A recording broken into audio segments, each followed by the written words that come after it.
ये कहानी है विनीता की। विनीता शर्मा परिवार की इकलौती बहू थी। यूं तो घर में बहू के आने के बाद सब कुछ बहू ही संभालती है, पर शर्मा परिवार में ऐसा कुछ भी नहीं था क्योंकि अपने ससुराल में आते ही विनीता ने नौकर लगा लिया था। दीदी, नाश्ते में क्या बनाना है? तुझे यहाँ मैंने काम करने के लिए रखा है या मेरा सर खाने के लिए? जब देखो मुंह उठाकर मेरे पास आ जाती है। इतने सालों से काम कर रही है ना यहाँ तू, फिर भी पूछने की जरूरत पड़ रही है? जो समझ में आता है बना ले। छबीली नाश्ता बनाकर लाती है और टेबल पर लगाती है। ये क्या बनाया है छबीली तुमने? टिंडे कौन खाता है? तो मैं क्या करती आंटी जी, फ्रिज में टिंडे ही थे, कुछ और था ही नहीं तो वही बना दिया। सब्जी नहीं आई थी क्या विनीता? तुमने आज सब्जी नहीं लाई थी क्या? सब्जी वाली तो आई थी। नहीं, मैं उस वक्त नेल पेंट लगा कर बैठी थी। अब ऐसे में सब्जी की थैली कैसे पकड़ती? नेल पेंट बिगड़ जाता ना। वैसे भी रोहित तो था वहीं पर, वो ले लेता सब्जी। भाभी, मैं तो ऑफिस का काम कर रहा था, मुझे क्या पता था कि सब्जी नहीं है। ये बात मुझे समझ में नहीं आई, सब्जी जरूरी थी या नेल पेंट? अरे ठीक है, घर का माहौल मत खराब करो सुबह सुबह। प्याज है ना फ्रिज में, प्याज फ्राई कर दे छबीली, उसी के साथ रोटी खा लेंगे सब। सभी नाश्ता करने के बाद अपने अपने काम में लग जाते हैं। थोड़ी देर बाद घर का मुखिया प्रफुल्ल रसोई में पानी का ग्लास लेने जाता है, जहां वो देखता है कि हर तरफ गंदगी फैली हुई है और धूल मिट्टी के कारण वो खांसने लगता है। ये किचन है या कबाड़ खाना?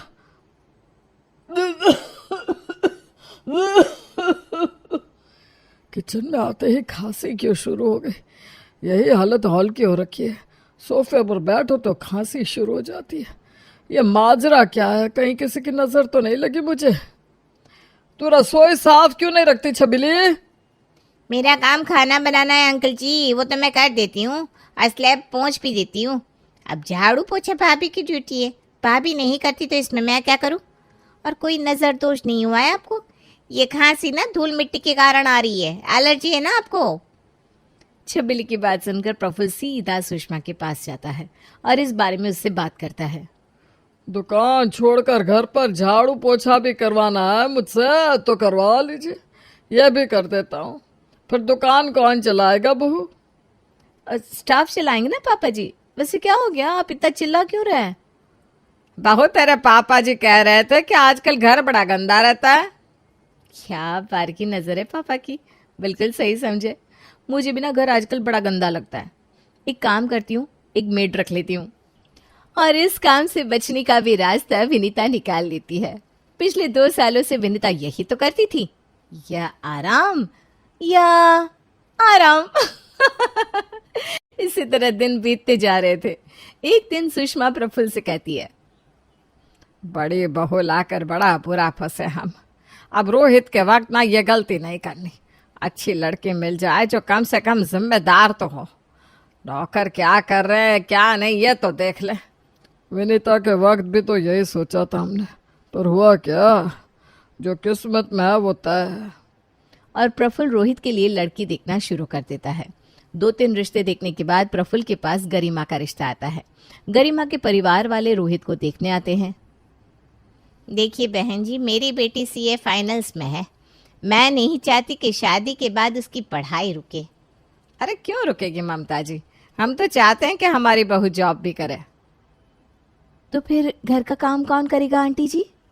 उसकी फिक्र मत करो गरिमा, हमारे घर में सारे कामों के लिए नौकर है। झाड़ू पोछे के लिए, गार्डन में पौधों को पानी देने के लिए, खाना बनाने के लिए कुक भी है और ड्राइवर भी है। हमें तो बस एक ऐसी लड़की की तलाश है जो घर की जिम्मेदारी उठाने को तैयार हो, उसे पता हो कि घर संभाला कैसे जाता है। आप फिक्र मत कीजिए। वैसे क्या मैं कुछ देर रोहित जी से बात कर सकती हूँ आंटी जी?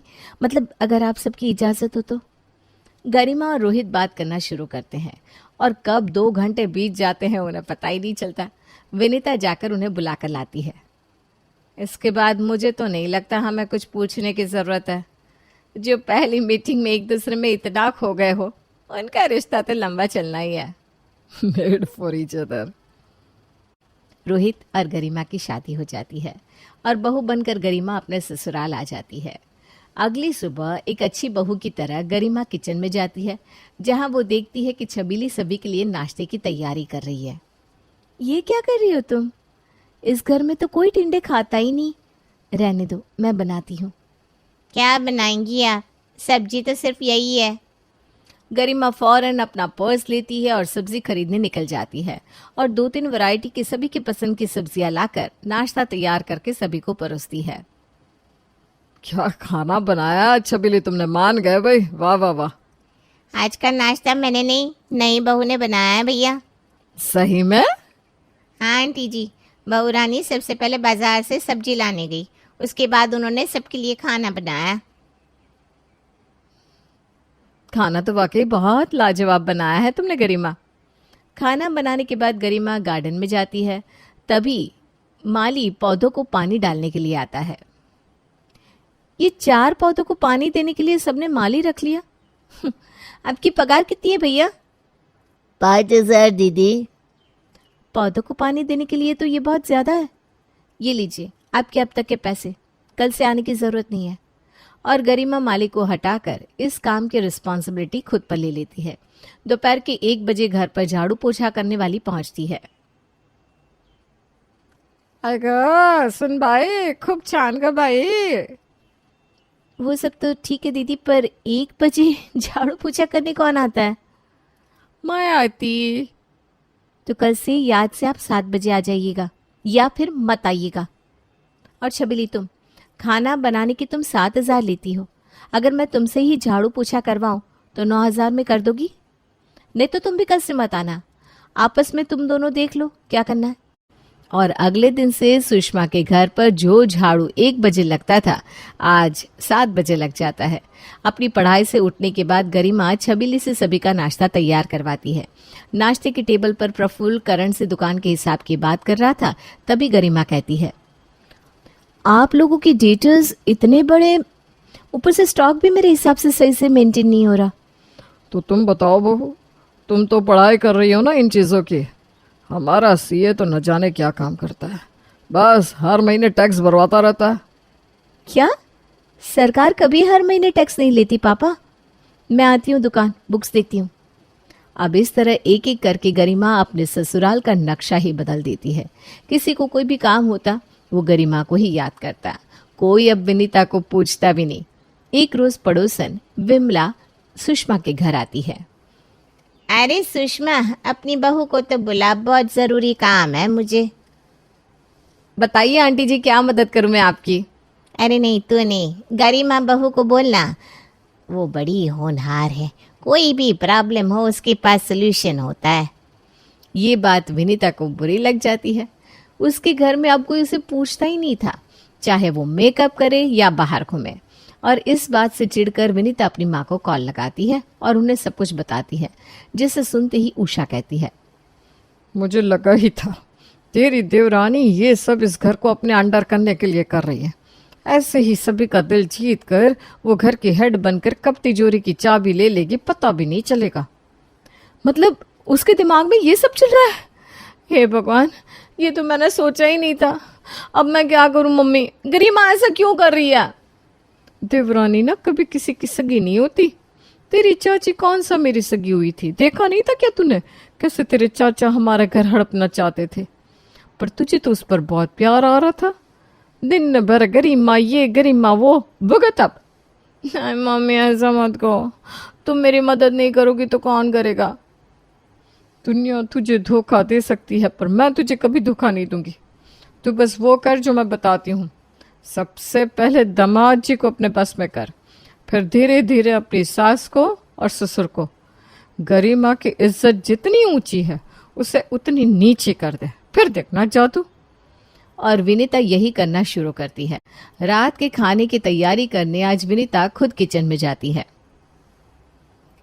भाभी, अब यहाँ कुछ चाहिए था? ये क्या बात हुई? ये मेरी भी रसोई है। तुम्हारे आने से पहले ये घर मैं ही संभाल रही थी। खैर, तुम्हारे एग्जाम आने वाले हैं, तुम पढ़ाई करो, रात का खाना मैं देख लूंगी। और विनीता खुद सारे गाइडलाइंस देकर छबीली से करण की फेवरेट सब्जी बनवाती है और खाना टेबल पर लगाती है। आज आप खाना लगा रही है भाभी, पर आपके नेल्स अरे घर वालों की सेहत जरूरी है या नेल्स? ऐसे ससुराल पर तो मेरे कई नेल्स वार दूं मैं। पिछले कुछ दिनों से ना इनकी तबीयत कुछ ठीक नहीं लगती मुझे लगा पता नहीं छबीली कैसा खाना बना रही है कैसा नहीं। गरिमा तो उसे छोड़कर कमरे में चली जाती थी, इसलिए आज मैंने सामने खड़े होकर खाना बनवाया है। खाकर बताइए ना कैसा बना है। सभी खाना चखते हैं। मेरी फेवरेट सब्जी। अरे वाह विनीता, लगता है रेसिपी भी तुमने ही बताई है छबीली को। पराठे छबीली ने बनाया है, सब्जी तो मैंने ही बनाई है। बड़े दिन बाद आज बड़ी बहू के हाथ का खाना खाया है। तेरे हाथ में सगुण तो रखना बनता है बहू। ये ले 1100 रुपये। रात को जैसे ही करण कमरे में आता है वो देखता है कि उसका पूरा कमरा कैंडल्स और फ्लावर से सजा हुआ है। हर रात विनीता या तो अपना मेकअप उतारने में या रील्स बनाने में लगी रहती थी, पर आज तो वो अपने पति के लिए सजी धजी बैठी थी। इतने दिनों के बाद विनीता को इस तरह देखकर करण की आंखों में खुशी के आंसू छलक जाते हैं। आई लव यू बेबी, तुम वही हो मेरी विनीता। Mission successful. सुबह जैसे ही गरिमा नाश्ते की तैयारी करवा के किचन से निकलती है, विनीता किचन में पहुंच जाती है। क्यों रे छबीली, अपनी आलू मालकिन को तो बड़ी जल्दी भूल गई तू।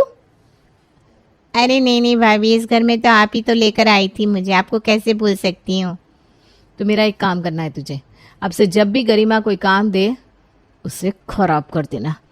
जैसे कि इस खीर में चीनी डालने का काम गरिमा को सौंप दे और चीनी के डिब्बे में नमक डालकर रख दे। छबीली यही करती है।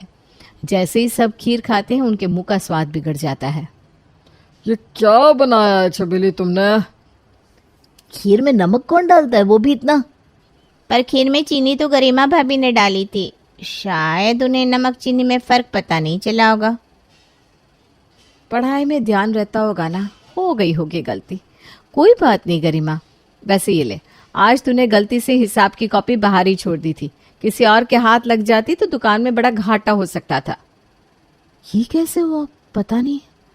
अब हर रोज छबीली यही करती। खाना जब भी गरिमा उसे बनाने को कहती, वो खाना इतना खराब बनाती जिसे कोई खा ही नहीं पाता, जिससे चिढ़कर गरिमा छबीली को डांट लगाती है। एक तो सुबह 7 बजे से रात भर आप मुझसे काम करवाती है और सुना भी रही है या मुझे काम ही नहीं करना। जब विनीता भाभी रसोई देख रही थी तब तो ये प्रॉब्लम नहीं हुई। मैं अब इस घर में काम नहीं करूंगी और देखती हूँ मेरे मना करने के बाद कौन सी काम वाली इस घर में आती है। हमारा यूनियन जानते नहीं हैं आप। अब खुद ही झाड़ू पोछा कीजिएगा, खुद ही फूलों में पानी दीजिएगा और खुद ही खाना बनाइएगा। देखती हूँ कैसे सीए बनती हैं आप। बस इसके बाद सिक्का ऐसा पलटता है कि सब इधर उधर हो जाता है। गरिमा को अब किचन भी पूरा संभालना पड़ता है और साथ में पढ़ाई भी करनी होती है, जो उससे मैनेज नहीं हो रहा था। ऊपर से उसने दुकान की जिम्मेदारी भी ले ली थी। 10 बजने वाले हैं, सुबह से एक बार भी किताब नहीं खोल पाई मैं। 1 महीने बाद सीए फाइनल की एग्जाम है। बहू चाय। गुस्से में गरिमा अपने ससुर को चाय दिए बिना ही कमरे में चली जाती है। कोई बात नहीं पापा जी, ऐसे ही दोपहर का खाना झाड़ू पोछा तो मैं देख ही रही हूँ ना, नाश्ता भी देख लूंगी, अब भी लाती हूँ चाय। ये तो बड़ी गलत बात है। मतलब इतने दिन गरिमा अच्छी बहू होने का ढोंग कर रही थी, आज काम वाली नहीं है तो दिख गया उसका असली रंग। हमें माफ कीजिएगा भाभी, हम हमेशा आपको गलत समझते रहे, पर गलत तो ये गरिमा निकली। एक तो सुषमा घर पर नहीं थी जो इस कलेश को खत्म कर सके, और हर रोज पढ़ाई का प्रेशर बढ़ने के कारण गरिमा जाकर अपने मायके बैठ जाती है।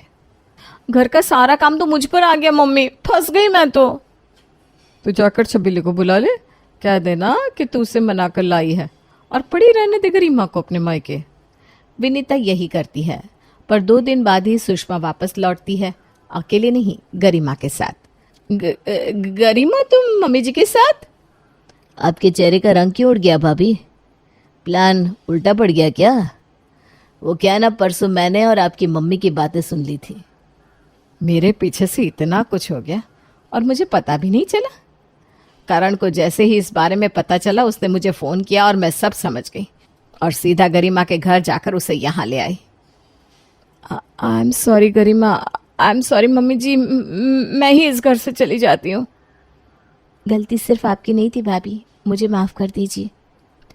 पर इस सब से मुझे ये समझ में आया कि परफेक्ट तो मैं भी नहीं थी, पर गलत सिर्फ आप दिख रही थी, इसीलिए आपको गुस्सा आ गया। तुम सही समझ रही हो गरिमा।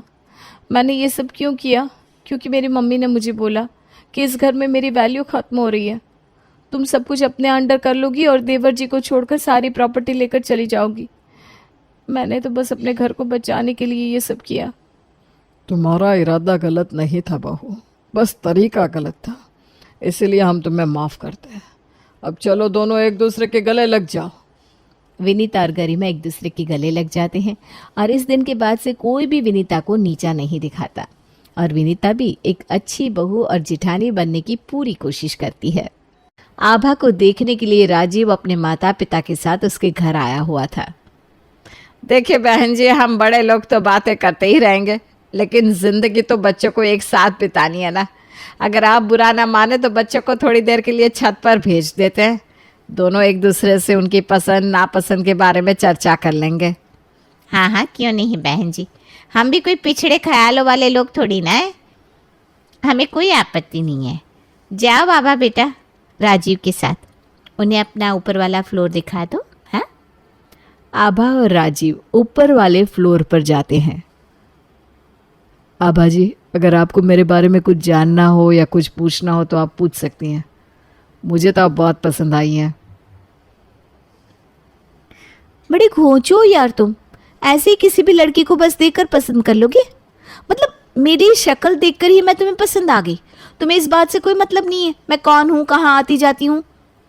ऐसा भी तो हो सकता है कि मैं तुम्हें दिखाने के लिए सिर्फ संस्कारी बनने का नाटक कर रही हूँ और मेरी असलियत कुछ और ही हो।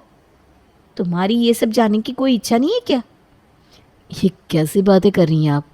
अरे शादी तो एक ट्रस्ट पर ही टिकी होती है ना, और मुझे ट्रस्ट है आपके ऊपर। तो मैं आपकी जानकारी के लिए बता दूं कि गलत लड़की पर विश्वास कर रहे हैं आप। मुझे आपके साथ कोई शादी नहीं करनी। मैं तो यहाँ पर सिर्फ अपने मम्मी पापा के कहने की वजह से आई हूँ। और एक मिनट रुको, ये फ़ोटो देख रहे हो? इससे शादी करने वाली हूँ मैं। अब तुम्हारी भलाई इसी में है कि तुम नीचे जाकर इस शादी के लिए मना कर दो। राजीव तो आभा की बात सुनकर बहुत शॉक्ड हो जाता है। छत से नीचे आने के बाद, चलिए मम्मी, यहाँ पर ज़्यादा देर टाइम वेस्ट करने से कोई फ़ायदा नहीं है। अरे बेटा, लेकिन हुआ क्या? आपको आभा पसंद नहीं आई या उसने कुछ कहा है आपसे? मैं ये शादी नहीं कर सकता, मुझे बख्श दीजिए। चलिए मम्मी। इतना कहकर राजीव अपनी मम्मी का हाथ पकड़कर उन्हें खींचते हुए वहां से लेकर चला जाता है। राजीव के जाने के बाद, मम्मी वैसे बकरा तो बहुत अच्छा पकड़ कर लाई थी, लेकिन मुझे तो सिर्फ और सिर्फ अभय से शादी करनी है। बस 2 दिन की बात है, मैं तो यहाँ से रफू चक्कर होने वाली हूँ, क्योंकि मेरे मम्मी पापा तो कभी भी इस शादी के लिए नहीं मानेंगे। आज वो राजीव को पकड़ कर लाए हैं, कल किसी और नमूने को पकड़ कर ले आएंगे। अभय, अब पानी सर के ऊपर जा रहा है। जल्दी ही हमने शादी ना की तो पक्का मम्मी पापा मेरी शादी किसी और के साथ करवा देंगे और फिर मैं कुछ नहीं कर पाऊंगी। फिर मुझे दोष मत देना। अगर ऐसी बात है तो ठीक है, आज रात को 11 बजे तुम तैयार रहना। आज ही मैं तुम्हें लेने आऊँगा और हम वहीं से सीधे मंदिर में जाकर शादी कर लेंगे। ठीक है, मैं तुमको रात में मिलती हूँ। उसी रात आभा अभय के साथ घर से भाग जाती है और दोनों मंदिर में जाकर शादी कर लेते हैं। देखो आभा, मैंने तुमसे किया हुआ अपना हर वादा निभाया है। मैं कोई धोखेबाज लड़का नहीं हूँ। अब तो तुम्हें यकीन हो गया ना कि मैं तुमसे सच्चा प्यार करता हूँ। हाँ भाई, मुझे तुम पर पूरा भरोसा है, तभी तो मैं सब कुछ छोड़ छाड़ कर तुम्हारे साथ चली आई। देखो, मैंने तो अपना प्यार साबित कर दिया, अब तुम्हारी बारी है। अब तुम्हें भी साबित करना होगा कि तुम मेरे लिए कुछ भी कर सकती हो। हाँ, क्यों नहीं, मैं भी अपना प्यार साबित करने के लिए कुछ भी कर सकती हूँ। बोलो क्या करना है मुझे। ठीक है, मेरे घर चलो, मैं तुम्हें अपनी माँ से मिलवा देता हूँ। वैसे भी अपना मायका तो तुम छोड़ आई हो, अब वो घर ही तुम्हारा अपना घर होगा। अभय आभा को लेकर अपने घर जाता है। क्या कहा? तुम दोनों ने शादी कर ली है? अरे हम क्या मर गए थे जो तू अकेले ही जाकर इसे ब्याह कर ले आया? और ऐसा क्या दिख गया तुझे इस लड़की में जो तू बावला हो गया इसके चक्कर में? हैं? मुझे तो ये देखने लायक भी नहीं लग रही। अरे माँ, अब गुस्सा थूक दो ना। और देखो, जो कुछ भी हुआ है ना वो जल्दबाजी में हुआ। माना कि शादी हमने अपनी मर्जी से की है, लेकिन देखो, आशीर्वाद लेने के लिए सबसे पहले तुम्हारे पास ही आया ना। और तुम चिंता मत करो, आभा एक बहुत अच्छी लड़की है। तुम जैसा चाहोगी ना ये वैसी ही रहेगी। खुद को अच्छी बहू साबित करने में कोई कसर नहीं छोड़ेगी ये। क्यों आभा, करोगे ना माँ को खुश? हाँ, क्यों नहीं माँ जी, हमारी गलती के लिए हमें माफ़ कर दीजिए। आगे से जैसा आप चाहेंगी वैसा ही होगा। देखा भाई, तू साफ साफ सुन ले, ये लड़की तो मुझे फूटी आंख भी नहीं सुहाई है, लेकिन फिर भी तेरी खुशी के लिए मैं इसे घर में रहने की इजाज़त देती हूँ। अभी तक तो तूने अपनी मन मर्जी चला ली, लेकिन अब अपनी इस आभा रानी को समझा देना कि ये मेरा घर है और यहाँ पर मेरी मर्जी चलती है। अगर मेरे हिसाब से रह सकती है तभी इसे इस घर में जगह मिलेगी, वरना ले जा इसे और वापस इसके बाप के घर छोड़ा। वो नौबत नहीं आएगी माँ, मैं कह रहा हूँ ना, ये आपको हमेशा खुश रखेगी। काफ़ी मिन्नतें करने के बाद अंत में अभय की माँ आभा को अपनी बहू स्वीकार कर लेती है। दूसरी तरफ जब आभा के घर वालों को पता चलता है कि आभा घर छोड़कर चली गई है तो घर में जैसे अफरा तफरी से मच जाती है। सुनिए जी, मेरा दिल बहुत घबरा रहा है, पता नहीं कहाँ होगी मेरी बच्ची। अब पता लगाइए ना, कुछ तो करिए आप। भाग्यवान, आज के बाद नाम मत लेना उस लड़की का। अरे पूरे खानदान के मुंह पर काली पोत कर चली गई तुम्हारी बेटी, और कोई दूध पीती बच्ची नहीं है कि कोई उठा ले गया उसे। घर के सारे जेवर और कैश लेकर गायब हुई है तुम्हारी बेटी। सोची समझी साजिश है उसकी। क्या चाहती हो, थाने में जाकर तुम्हारी बेटी के नाम की रपट लिखवाऊं, ताकि जो 2-4 लोगों के बीच में इज्जत बची हुई है वहां भी मेरी इज्जत उछल जाए? अखबार में बड़े बड़े अक्षरों में खबर आएगी कि अग्रवाल जी की बेटी 1 लाख कैश और जेवर लेकर फरार हो गई। यही चाहती हो क्या तुम? मेरे कहने का ये मतलब नहीं था, लेकिन बेटी की चिंता तो होती है ना। ये चिंता तुम्हें समय रहते करनी थी। जब लड़की हाथ से बाहर जा रही थी तब तो तुमने उस पर ध्यान नहीं दिया। अब चिंता करने का कोई फायदा नहीं। भूल जाओ कि तुम्हारी कोई बेटी थी। आज के बाद उसका नाम भी मत लेना इस घर में। जिसके साथ गई है अब उसी के साथ अपना पूरा जीवन बिताएगी। हमारा उसके साथ अब कोई संबंध नहीं है। और हाँ, एक बात का खास तौर पर ख्याल रखना, अगर मुझे पता चला कि तुम अपनी नालायक बेटी के किसी भी तरह से संपर्क में हो तो मैं तुमसे भी अपने सारे संबंध खत्म कर लूंगा। पति और बेटी के बीच में किसी एक को चुनना है तुम्हें। सोच लो कि तुम्हें किसका साथ देना है। पति की बात सुनकर आभा की माँ आंसू बहाने लगती है। उस दिन के बाद आभा के माता पिता आभा की कोई खोज खबर नहीं निकालते, यहाँ तक कि उसके नंबर पर एक बार भी फोन तक नहीं मिलाते। दूसरी तरफ आभा के ससुराल में एक भी काम करने का तरीका नहीं आता तुझे, बस घर छोड़कर चली आई मुंह उठाकर। बहू बनने जा रही है, 2 पैसे का दिमाग तो है नहीं, चलिए महारानी घर बसाने। क्या हुआ माँ जी, मुझसे कोई गलती हो गई क्या? सबसे पहले तो तू अपना ये मोबाइल इधर दे ला। मुझे दिन दिन भर मोबाइल चलाने वाली लड़कियां बिल्कुल पसंद नहीं है। अरे माँ जी, लेकिन आप इस तरह से मुझसे मेरा मोबाइल कैसे छीन सकती हैं? अब तू मुझे बताएगी कि मैं क्या कर सकती हूँ और क्या नहीं। रुक जा, आने दे आज अभय को, मैं तुझे दिखाती हूँ। शाम को जब अभय ऑफिस से घर आता है तो उसकी माँ उसे बुलाती है। अभय, अभी के अभी लेकर जा इसे यहाँ से और इसके घर छोड़ कर आ। अरे ऐसी बदतमीज लड़की के लिए मेरे घर में कोई जगह नहीं है। एक तो काम करने की अकल नहीं है, बस जबान चलाना आता है इसे। अरे माँ, क्या हो गया, क्यों नाराज हो रही हो? मैं बताती हूँ अभय, तुम्हारी मम्मी ने मेरा फ़ोन छीन लिया। अब तुम ही बताओ ये क्या तरीका हुआ? अरे मैं कोई कैदी हूँ कि मेरा फ़ोन जब्त कर लिया जाएगा? मेरी माँ के बारे में ऐसी बात कहने की हिम्मत भी कैसे हुई तेरी? मम्मी ठीक कहती थी, तेरे जैसी लड़कियां घर में ले आने के लायक ही नहीं होती। किसी की इज्जत करना आता ही कहाँ है तुम्हारे जैसी लड़कियों को? अरे ये कैसी भाषा में बात कर रहे हो अभय तुम मुझसे? तुम्हारे लिए मैंने अपने माँ बाप को छोड़ दिया और अब तुम मुझसे इस तरह से बात कर रहे हो? अरे चल चल, बहुत देखी है तेरे जैसी। जिन माँ बाप ने तुझे पाला पोसा, इतना बड़ा किया, तेरे हर नखरे उठाए। अगर तू उनकी नहीं हुई तो मेरी क्या सगी होगी? मैंने तुमसे एक बार कह दिया और तुम सब कुछ छोड़ छाड़ कर मेरे साथ भागने को तैयार हो गई। अरे तुम्हारे जैसी घटिया लड़कियों का कोई ईमान नहीं होता। आज मेरे लिए अपने माँ बाप को छोड़ दिया है, कल कोई मुझसे भी अच्छा मिल जाएगा तो मुझे भी छोड़कर चली जाओगी। इसलिए तुम्हारी फितरत समझ कर ही मेरी माँ ने तुमसे तुम्हारा मोबाइल ले लिया है। ना तुम्हारे हाथ में मोबाइल रहेगा, ना ही तुम हवा में उड़ोगी। अब बस उतना ही सुनो जितना तुम्हें बताया जा रहा है। घर के कामों में मन लगाओ। तुम्हारे माँ बाप तो तुम्हें छोड़ ही चुके हैं, कहीं ऐसा ना हो कि तुम्हारे सर से ये छत भी चली जाए। अभय की बात सुनकर आभा फूट फूट कर रोने लगती है। अब उसे अपनी गलती का एहसास हो जाता है। कितनी मूर्ख थी मैं। अभय जैसे धोखेबाज लड़के के लिए मैंने अपने माँ बाप का दिल दुखाया। दिल क्या दुखाया, मैंने तो उन्हें जीते जी मार ही दिया। तभी तो मम्मी पापा ने मुझे एक भी बार ढूंढने तक की कोशिश नहीं की। उनके लिए तो मैं पहले ही मर चुकी हूँ। और इस अभय को मेरे जीने मरने से कोई खास फर्क ही नहीं पड़ता। मुझे ऐसा लगता है कि मुझे जीना ही नहीं चाहिए। आभा आधे घंटे तक रोती रहती है, लेकिन अब उसके साथ सहानुभूति रखने वाला इस घर में कोई नहीं था।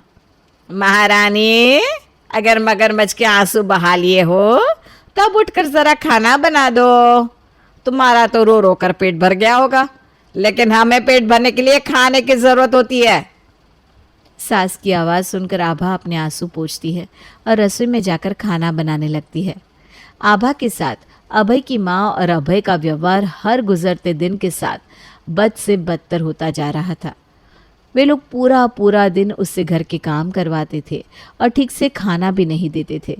आभा के पास ना तो पहनने के लिए अच्छे कपड़े थे, ना खाने के लिए ढंग का खाना।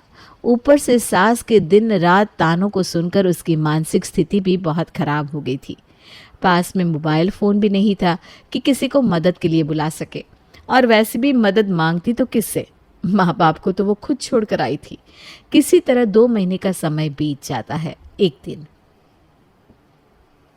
मेरी तबीयत आज कुछ ठीक नहीं लग रही है। ऐसा कर, जाकर बाजार से सब्जी ले आ और उसके बाद आकर जल्दी से खाना बना लेना। ठीक है माँ जी, मैं भी लेकर आती हूँ। आभा सब्जी का थैला उठाकर बाजार की ओर निकल जाती है। बाजार में अभी वो सब्जियां खरीद ही रही थी, तभी उसे महसूस होता है कि सामने खड़ा एक लड़का उसे घूर रहा है। आभा नजरें फेर कर जल्दी जल्दी सब्जियां खरीदने लगती है और वापस जाने के लिए जैसे ही मुड़ती है तो सामने ही उसे वो लड़का नजर आता है। अरे आभा, ये तुम ही हो ना? मुझे पहचाना नहीं? मैं वही घोंचू हूँ जिसने तुमने एक ही नज़र में पसंद कर लिया था। याद है या भूल गई? प्लीज़, मैं अपने उस बर्ताव के लिए बहुत शर्मिंदा हूँ। मुझे माफ़ कर देना, अभी मैं थोड़ा जल्दी में हूँ। नमस्ते। अरे रुको रुको, एक बात तो बताओ, ये कैसी हालत बना रखी है तुमने अपनी? कोई दिक्कत है तो मुझे बताओ। अकेली लड़की देखकर फ़ायदा उठाना चाह रहे हो क्या? आभा, तुमने उस दिन भी मुझे गलत समझा था और आज भी तुम मुझे गलत ही समझ रही हो। मैं सिर्फ तुम्हारी मदद करना चाहता था, इससे ज़्यादा मेरा और कोई इरादा नहीं था।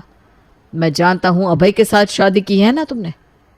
क्या हुआ, हैरान हो गई कि मैं तुम्हारे पति का नाम कैसे जानता हूँ? मैं सिर्फ तुम्हारे पति को ही नहीं, तुम्हारे पति की माँ को भी अच्छे से जानता हूँ। पता है क्यों? क्योंकि वो मेरे ही चाचा का बेटा है। उस दिन जब तुमने मुझे फ़ोटो दिखाई थी ना, तभी मैं उसे एक नज़र में ही पहचान गया था कि वो लड़का कोई और नहीं बल्कि अभय ही है। अभय को मैं बचपन से जानता हूँ। एक नंबर का आवारा और बिगड़ैल किस्म का लड़का है वो। उस समय तो मुझे इतना ही समझ में आया कि तुम एक पढ़ी लिखी मॉडर्न लड़की हो। आज नहीं तो कल तुम्हें खुद समझ में आ जाएगा कि अभय तुम्हारे लायक नहीं है। इसीलिए उस समय गुस्से में मैं अपनी माँ को लेकर तुम्हारे घर से चला गया था, लेकिन चाह कर भी मैं तुम्हें भूल नहीं पाया। पूरा दिन मेरे दिमाग में वही सब बातें घूमती रही। अगले दिन शाम को मैंने फिर से तुम्हारे घर फ़ोन लगाया था। तुम्हारी मम्मी ने फ़ोन उठाया और बताया कि तुम घर छोड़कर कहीं चली गई हो। उन्होंने मुझसे माफ़ी मांगी और तुम्हारे किए हुए बर्ताव के लिए वो बेचारी बहुत शर्मिंदा थी। अब तुम्हारे घर वाले तुमसे बहुत नाराज़ थे, तो वो तुम्हारे बारे में बात भी नहीं करना चाहते थे। इसीलिए मैंने भी बातों को ज़्यादा तूल नहीं दिया और फ़ोन काट दिया। मुझे कहीं ना कहीं उम्मीद थी कि हो सकता है अगर अभय ने तुमसे शादी की है तो वो वास्तव में तुमसे प्यार करता ही होगा, लेकिन मैं गलत था। तुम्हारी शादी के कुछ दिनों बाद मैंने पता लगवाया तो मुझे सारी असलियत पता लग गई कि उन्होंने तुम्हारे साथ क्या क्या किया है। मैं सब जानता हूँ, घबराने की कोई ज़रूरत नहीं है। तुम अपने मन की बात खुलकर बता सकती हो। मैं तुम्हारी मदद करूँगा। तुम क्या मेरी मदद करोगे? मुझे तो मेरे माँ बाप ने भी छोड़ दिया है। मेरे साथ जो कुछ भी हो रहा है वो मेरे कर्मों की ही सज़ा है। मैंने जो अपने माँ बाप के साथ किया वो तो मुझे भुगतना ही पड़ेगा। मुझे मेरे हाल पर छोड़ दो, और वैसे भी तुम मेरी क्या मदद करोगे? तुम्हारा इसमें क्या फ़ायदा? समय रहते ही अगर तुमने मुझे अपने भाई के बारे में बता दिया होता तो शायद आज मेरी ज़िंदगी बच जाती, लेकिन अब बहुत देर हो चुकी है। कोई देर नहीं हुई है आबा, मैं तुम्हें उस अभय के चंगुल से बचाऊंगा। तुम कुछ नहीं कर पाओगे राजीव। अभय और उसकी माँ बहुत शातिर है। उन्होंने मेरे सारे जेवर, कैश सब कुछ रख लिया है, और वैसे भी उनकी चंगुल से निकलने के बाद जाने के लिए मेरे पास कोई घर भी तो नहीं। अब वही मेरा घर है। अगर तुम्हें एतराज़ ना हो तो मैं अभी भी तुमसे शादी करने के लिए तैयार हूँ। जो कुछ भी हुआ है उसमें तुम्हारी कोई गलती नहीं है। लेकिन तुम करोगे क्या? वो सब तुम मुझ पर छोड़ दो। अगले दिन राजीव अभय के घर जाता है। चाची जी, आज मैं आपके फ़ायदे की बात करने आया हूँ। क्या फ़ायदे की बात करने आया है? हम भी तो जाने। जिस मकान में आप लोग रह रहे हैं ना, ये दादाजी का मकान है, जिसमें 50% हिस्सेदारी हमारी भी है। लेकिन अगर आप चाहें तो मैं अपना हिस्सा छोड़ने के लिए तैयार हूँ। ये देखिए, मैं प्रॉपर्टी के कागज़ भी बनवा कर लाया हूँ। अरे करोड़ों रुपए की प्रॉपर्टी है, तो ऐसे ही छोड़ने को तैयार हो गया? मुझे नहीं लगता तू इतना मूर्ख है। आपने बिल्कुल सही समझा चाची। मैं ये डील कोई ऐसे ही नहीं करने आया। इसके बदले में मुझे भी कुछ चाहिए। अभय को आभा को डिवोर्स देना होगा।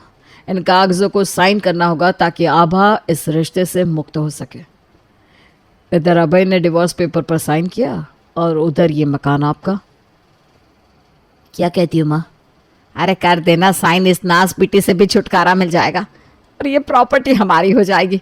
करोड़पति हो जाएंगे हम लोग, और क्या चाहिए। अभय तलाक के कागजों पर साइन कर देता है। उसके बाद राजीव आभा को लेकर वहाँ से चला जाता है। राजीव, तुम्हारा ये एहसान मैं जीवन भर नहीं भूलूंगी।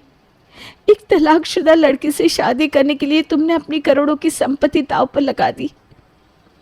अगर इस प्रॉपर्टी के बदले में मुझे अपनी मनपसंद लड़की से शादी करने का मौका मिला है तो ऐसे मौके को कोई बेवकूफ़ी छोड़ना चाहेगा ना। और वैसे भी तुम्हारी ज़िंदगी बचाने की खुशी उस प्रॉपर्टी के जाने से बहुत ज़्यादा है। इसके बाद राजीव आभा से शादी कर लेता है और फिर उसे लेकर उसके माँ बाप के घर पहुंचता है। वहां जाकर वो आभा के मम्मी पापा को समझाता है और पूरा परिवार फिर से एक हो जाता है। सुषमा और उनकी बहुओं में हर दिन किसी न किसी बात को लेकर खटपट होती ही रहा करती। एक रोज सुषमा अपनी छोटी बहू काजल से कहती है, बहू आज क्या बना रही है? खाने की खुशबू तो अच्छी आ रही है तेरे किचन से। वो माँ जी आज खीर बनाई है मैंने, आप खाएंगी? अरे दे देगी तो मना भी नहीं करूँगी। चल आजा खाते हैं। हाँ हाँ ज़रूर माँ जी। खीर बनाकर पूरी भी बना रही हूँ, दोनों बन जाते हैं तो लेकर आती हूँ। तभी सुषमा की बड़ी बहू सुधा सुन लेती है और गुस्से में अपनी देवरानी से कहती है, नहीं नहीं, कोई ज़रूरत नहीं माँ जी को कुछ देने की। मैंने यहाँ माँ जी के लिए खाना बना रखा है। अगर वो तेरा दिया हुआ खीर पूरी खाएगी तो यहाँ बना हुआ खाना कौन खाएगा? अब वो तो माँ जी जाने, मुझे कुछ सुनाने की ज़रूरत नहीं है दीदी। अरे चखने के लिए तो मांगा है छोटी बहू से खीर। अब तेरा खाना बर्बाद नहीं होने दूंगी। अभी से शाम तक उसे भी ख़त्म कर दूंगी बस। ठीक है माँ जी, जैसा आपको ठीक लगे। भोली भाली दिखने और बातें करने वाली सुषमा भी दिमाग की तेज थी। जहाँ उसे मौका मिलता वो उसका अच्छे से फ़ायदा उठा लिया करती। एक रोज़ सुषमा के घर उसकी पड़ोसन विमला का आना होता है। अरे सुषमा कहाँ है? ज़रा एक कप चाय तो पिला दे। आज सुबह सुबह बहू से खटपट हो गई है। आ गई मुफ्त की चाय पीने। माँ जी ने भी इन्हें सर पर चढ़ा रखा है। अरे बहू चाय बना ले। ये जो कुछ भी तू बोल रही है ना वो सही नहीं है। विमला भी तेरी सास समान है बेटा। हाँ हाँ माँ जी बना रही हूँ, आप भी जानती है मैंने कभी विमला काकी को चाय बनाने से मना नहीं किया। सुषमा देख रही है ना अपनी बहू को, इसीलिए तेरी बहुएं ना मुझे जहर लगती है। तू कहती है कि मैं तेरी बहुओं के बारे में कुछ कुछ बोलती रहती हूँ। ये लीजिए आप दोनों की चाय। विमला और सुषमा दोनों ही चाय पीते पीते बातें करने लगती है। लेकिन कुछ देर बाद ही काजल अपने कमरे से आती है और वो अपनी पड़ोसन विमला काकी को बैठा हुआ देखकर कहती है, अरे बड़े दिनों बाद दिखी हो विमला काकी, चाय पानी कुछ ले आऊँ क्या? हाँ, वो गांव से आज ही आई हूँ। चाय तो मैं भी तुझसे यही कहने वाली थी, 2 कप चाय बना देती। सुधा को कहा तो उसने नहीं बनाया। वो भी ना घर आए मेहमानों का आदर नहीं करती। अरे मैं अभी बना कर लाती हूँ आपके और माँ जी के लिए चाय। काजल के जाने के बाद विमला अपनी पड़ोसन सुषमा से कहती है, तूने झूठ क्यों बोला? अरे अभी अभी तो हमने चाय पी और तू है कि झूठ बोलकर अपनी बहू से दोबारा चाय बनवा रही है। मौके का फ़ायदा उठाना सीख विमला। तू ऐसी है तभी तो हर महीने तेरी बहुएं तुझे मार पीट कर पैसे छीन लेती है। जहाँ जो मिल रहा है मौका नहीं जाने देना चाहिए। वो सब तो ठीक है, लेकिन तू ही तो उस दिन की लड़ाई में अपनी छोटी बहू काजल से कह रही थी कि अब तो तू अपनी बहू के हाथ से जहर भी ना ले। फिर अचानक क्या हुआ जो उसके हाथ की चाय पीने को मरी जा रही है? अरे हुआ तो कुछ भी नहीं विमला, बस उस दिन की बातों को मैंने भुला दिया। क्योंकि काजल कुछ न कुछ अच्छा बनाती रहती है, तो इधर से भी उधर से भी दोनों तरफ से कुछ न कुछ खाने को मिल ही जाता है। तभी तुझे रमा बिना पैंदी का लोटा कहती है। तू सच में ना खुद की भी नहीं है। भला ऐसी सास मैंने आज तक ना देखी, ना बनने की कभी सोची। सुषमा अपने मन का ही किया करती, जो उसे सही लगता वो करती, चाहे उसके लिए उसे लोग बिना पैंदी का लोटा ही क्यों ना कहते। एक रोज़ सुषमा अपनी दोनों बहुओं के साथ बाहर जाती है और उसके साथ उसकी पड़ोसन विमला भी होती है। अरे सुषमा, एक साड़ी पसंद करती हो मेरी बहू के लिए? वो क्या है ना, आज पेंशन आया है। मेरी बहू कह रही थी कि उसके लिए एक साड़ी ला दूँ। अब लानी तो पड़ेगी, नहीं ला कर दी तो मेरे पैसे मेरे पास तो रुकने से रहे। ज़रा सीखिए माँ जी विमला काकी से। विमला काकी अब सच में कितनी अच्छी सास है, पैसे आते ही अपनी बहुओं को कपड़े दिला रही हैं। अरे दीदी माँ जी भी तो अच्छी है। हमने अगर माँ जी को कह दिया तो क्या माँ जी मना करेगी? नहीं नहीं, बिल्कुल नहीं। क्यों माँ जी? फिर तो इस बात पर एक साड़ी बनती है। क्यों, सही कहा ना माँ जी? अरे नहीं नहीं, मेरे पास इतने पैसे तो बिल्कुल नहीं है। विमला को तो उसके बूढ़े का पैसा मिलता है। तुम्हारे ससुर ने इतने अच्छे काम ही नहीं किए जो उसके जाने के बाद मुझे सुख हो। मेरे पास कोई पैसे वैसे नहीं है जो तुम लोगों को कपड़े दिलाओ। अरे सुषमा, तू कैसी सास है? कल ही तो तूने अपनी बेटी के लिए साड़ी ली, जबकि वो अभी से 6 महीने बाद यहाँ आने वाली है। लेकिन यहाँ तेरी दोनों बहुएं अपना मुंह खराब करके तुझसे साड़ी मांग रही है और तू है कि उन्हें मना कर रही है। क्या माँ जी ने ननद जी के लिए साड़ी ली, वो भी जो 6 महीने बाद यहाँ आएंगी? माँ जी मुझे कुछ भी नहीं पता, मुझे तो साड़ी चाहिए मतलब चाहिए। सुषमा अपनी बड़ी बहू की बात को अनसुना कर देती है। अब सभी बाजार पहुंचते हैं तो वहां जाकर सुषमा अपनी छोटी बहू काजल को चोरी छुपे साड़ी खरीद कर देती है और बड़ी वाली को नहीं। ये विमला देख लेती है, लेकिन वो ये देख कर भी चुप रहती है। अब जब इधर सुषमा घर आती है तो सुधा अपनी सास से सीधे मुंह बात नहीं करती। कभी कभी तो माँ जी से कुछ मांगती हूँ, वो भी नहीं दे सकती। और काजल तू माँ जी से कुछ बोलती भी तो नहीं। मुझे तो इस घर की बड़ी बहू कम नौकरानी ज़्यादा बनाकर रखा है इन लोगों ने, लेकिन तू भी तो कुछ नहीं बोलती। सास के सामने सास की बुराई करते हुए तुम दोनों को शर्म नहीं आती? या शर्म बेच खाए हो, ये बता दो मुझे तुम दोनों। आपको शर्म नहीं आती? बहुएं कभी तो कुछ कहती है, उनकी सुन ली जाए। हाथ पर जब पैसे ही नहीं थे तो कैसे तुम लोगों की बात मानती मैं? हाँ हाँ माँ जी, सही कह रही हैं आप। आपने ननद जी के लिए तो पहले से इतना कुछ खरीद कर रखा है जो आपको पूछती तक नहीं। एक फ़ोन करके माँ की तबीयत भी नहीं पूछती कि कैसी है माँ। बेटी तो बेटी होती है, अब बेटियों से बहू है, क्या ही मुकाबला करेंगी। हाँ हाँ क्यों नहीं। और काजल तू क्यों चुप है? तू कुछ क्यों नहीं बोलती? कहीं माँ जी ने तेरा मुंह कोई चीज़ देकर बंद तो नहीं कर दिया? मुझे तो ऐसा ही लग रहा है। नहीं दीदी, मैं तो बस माँ जी की उम्र का लिहाज कर रही हूँ और कुछ नहीं। तीनों सास बहू में बहस चल रही थी कि तभी वहाँ विमला आती है, अपने हाथ में साड़ी लिए, और उसे सुषमा को थमाते हुए कहती है, अरे ये तेरी छोटी बहू की साड़ी मेरी बहुओं की साड़ी की पन्नी में आ गई थी। ये मेरी बहू का नहीं है, तूने ही तो 3 साड़ियाँ ली थी।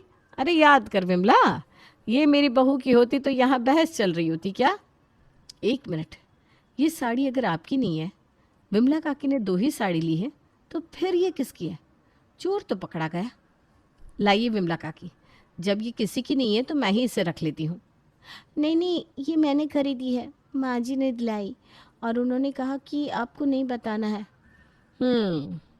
अब फंसी मछली जाल में। माँ जी उधर कहाँ देख रही हैं? मुझे देखकर बात कीजिए ना। बहू देख, छोटी बहू जिद करने लगी तो मैंने उसे साड़ी दिला दी। और विमला, तू जानती थी कि ये साड़ी मैंने काजल को बड़ी बहू से छुपा कर दी है, लेकिन तू भी कलेश लगवाने आ गई। वाह माँ जी वाह, खाती पीती रहती हैं आप मेरे साथ, लेकिन प्यार किसी और को दे रही हैं। अरे तो क्या हो गया सुषमा, तूने भी तो अपनी बड़ी बहू सुधा को उस दिन सोने के कंगन दिए थे अपनी छोटी बहू से छुपाकर, और मुझसे कहा था कि छोटी बहू की शादी में तूने उसे बहुत कुछ दिया है, और उस दिन वाला भूल गई जब तूने सुधा को उसके मायके जाते वक्त 5,000 दिए थे। ये सब भी तो प्यार ही है ना बड़ी बहू। क्या माँ जी ने मुझसे छुपाकर इतना कुछ दिया है सुधा दीदी को, लेकिन वो है कि नाम भी नहीं ले रही। और उस दिन जो माँ जी ने तुझे फल सब्जी लाकर दिए थे वो तू भूल गई क्या? तुझे क्या लगता है कि मुझे कुछ दिखता नहीं है? विमला सुषमा की बहुओं में और भी लड़ाई भड़का देती है, और सुषमा भी बीच में बैठी अपनी दोनों बहुओं की बातें सुन रही थी, लेकिन वो दोनों में से किसी की साइड कुछ नहीं बोलती, क्योंकि सुषमा ने तो अपनी दोनों बहुओं को कुछ न कुछ छुपा कर दिया ही था, और दोनों बहुएं भी एक एक कर चीज़ें गिनवा भी रही थी। माँ जी सच कहे तो आप है ही बिन पैंदी लोटा, जो कभी इधर तो कभी उधर करती रहती हैं। आप एक जगह टिकी नहीं सकती। हाँ दीदी आप सही कह रही हैं, आप कहीं एक जगह टिकी नहीं सकती। आपको अगर देना ही था तो दोनों को समान दी थी। देखिए अब बात कितनी बढ़ गई। मेरी ही गलती है, अब आगे से ऐसा नहीं होगा। अब तो तुम दोनों मुझे माफ़ करो और चुप हो जाओ। सुषमा की दोनों बहुओं में तो कुछ समय बाद मेल मिलाप हो जाता है, लेकिन सुषमा की दोनों बहुओं ने अब अपनी सास से ही किनारा कर लिया था, क्योंकि ये सारी आग लगाई और लड़ाई झगड़ा उसकी सास की वजह से तो हुआ था, जो किसी एक की सगी नहीं थी। तभी तो सुधा भी अपनी सास को बिन पेंदी लोटा कहा करती है।